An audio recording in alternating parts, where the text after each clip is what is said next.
Hey guys, it's Simply Pete here, and balance changes just got released today by Clash Royale. They're coming live this Monday, and in this video I'll be going over all of these changes that will come on the 13th, which is Monday. And so first card will be the Executioner. Executioner is one of the most OP cards right now in the game. So they're decreasing its damage by 6%, and they're lowering its range by half a tile, and its axe hit radius is decreased by 10%.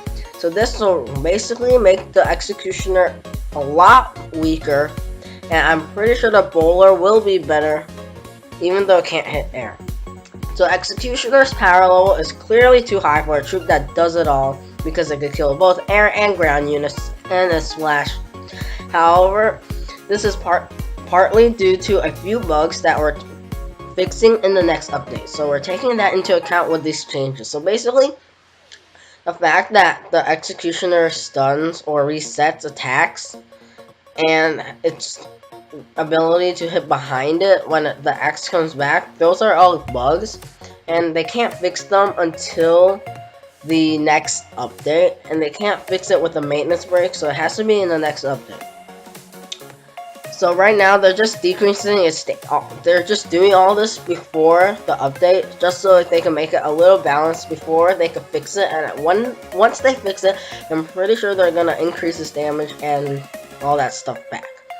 Next card will be the Poison, and this balance change will make the Poison used a lot more because its duration is decreased from 10 seconds to 8 seconds, so that will increase the damage per second by 24%. So lasting shorter will make it do more damage, as troops usually don't stay in the poison for that long, so now they'll take more damage. So after this change, Poison will become more reliable at getting its damage down. It'll deal more damage with each tick, but roughly the same damage over the duration. Skeletons will pop in one tick instead of two, making it much better against Skeleton Army and Graveyard, and a viable alternative to Fireball again. So basically, the Poison is now a direct counter to the Graveyard because it completely shuts it down. Every skeleton won't even have a chance. The next card will be the Witch, and this is kind of small. I mean, its damage is increased by 6%. So her use rate is really low in the later arenas and high win challenges, which is true. In the upper arenas, not many people use the Witch, but it's quite good elsewhere. Like lower arenas is really good. We're looking to give her a small boost without overpowering her in the early game. So this change will allow her to one-shot equally level skeletons. Right now, level 5, which does one-shot a level 4 Skarmy, which I don't like, but that makes sense. But a level 4 needs to shoot 2-shot. But now the Witch can one-shot those skeletons as well. So I can see the Witch being used because the Skeleton Army, guys, Skeleton Army is great for defense. It can be good for offense. It's easily countered, but it's great for defense, but it's a very unreliable card. If Skeleton Army is the only card you have really for good defense, there's a good chance your deck won't work because basically anything will kill it. A zap, anything. So it's very unreliable, but it's great for defense if they don't have the zap or log or arrows. Or anything splash, which small chance. And the next card will be the Big P.E.K.K.A. and its deploy time is changed to 1 second from 3 seconds, which can be good and bad because the deploy time, it will make it so you can't build up as big of a push because the P.E.K.K.A. moves earlier, but I doubt that's gonna make much of a difference. And they're making the P.E.K.K.A. feel more usable and a bit more nimble to play without breaking her identity as a big burly robot.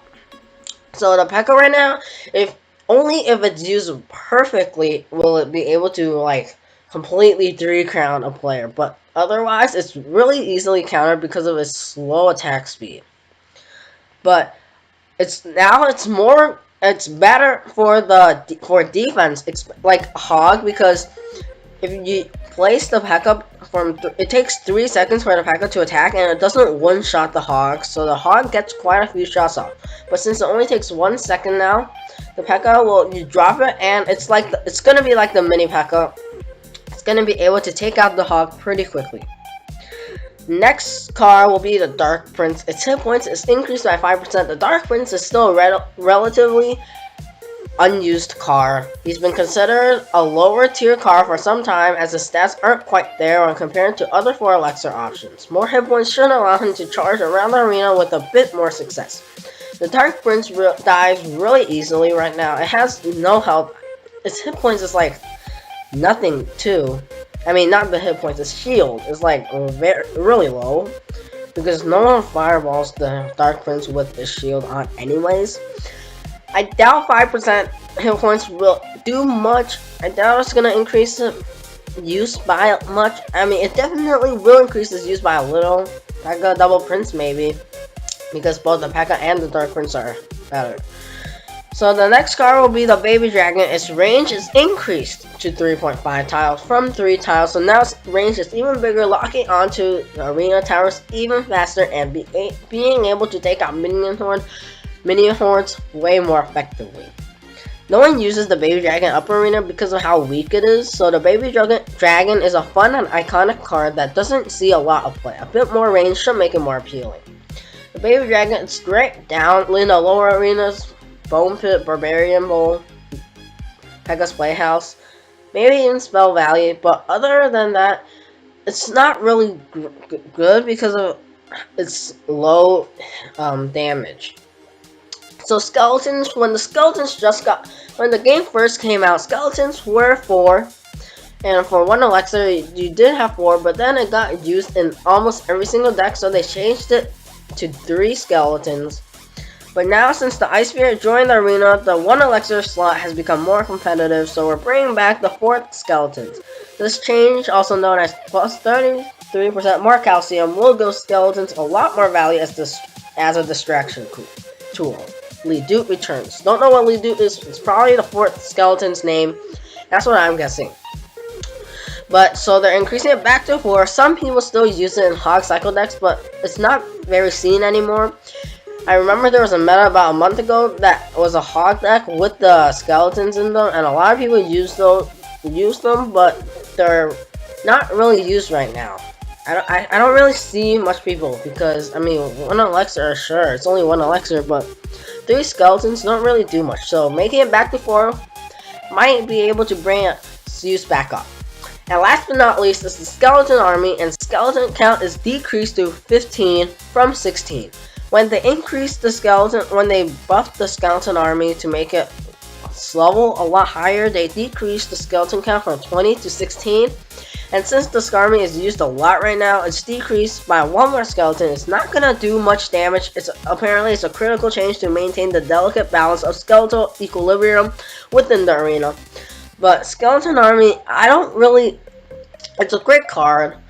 It's great for defense, great for offense, but it's very unreliable because, like Royal Giant, you place it, the zap kills it, minions completely wrecks it, Log wipes it out.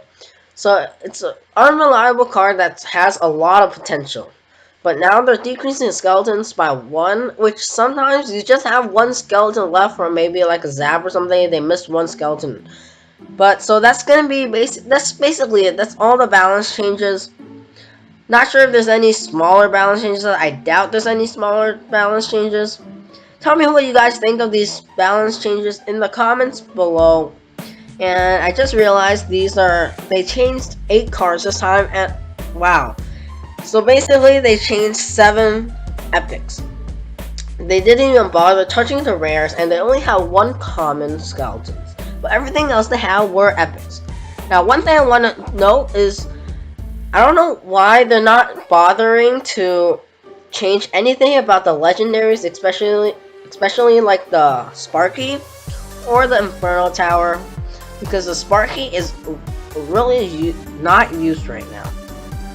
It's really not used just because of how easily counter it is. Anything counters it, especially now 4 skeletons. That's going to be even better countering the Sparky. So that's a 6 Elixir to a 1 Elixir trade, which is a really good positive Elixir trade. So the Sparky is not used in higher arenas because of how easily countered it is, and neither is the Inferno Tower. You unlock it in P.E.K.K.A's Playhouse, so it's used a bit more down there, but in the higher arenas it's not used, and in challenges it's not used either. because it's weak. It takes quite a long time to charge up to its 350 damage of 875 per second, and a level 1 Inferno Tower can't destroy a level 9 Arena Tower. The Arena Tower has about 100 health left before the Inferno Dragon is dead. And also, the Inferno Dragon takes way too long retargeting. It takes 0.4 seconds. That might not seem like a lot, but it's a lot. Because, especially any ground unit, 4 skeletons, that's all that you need to counter the Inferno Dragon. Its range is pretty big. What is it, like the same as the Baby Dragon now? Its range is 4, so still bigger than a Baby Dragon's range, so it could easily lock onto the tower if you don't care about it, but it's also really easily countered. Basically, any troop counters it because of its distraction. So that's gonna be the end of this video. If you guys enjoyed, please remember to like and subscribe, and I'll see you guys in the next video.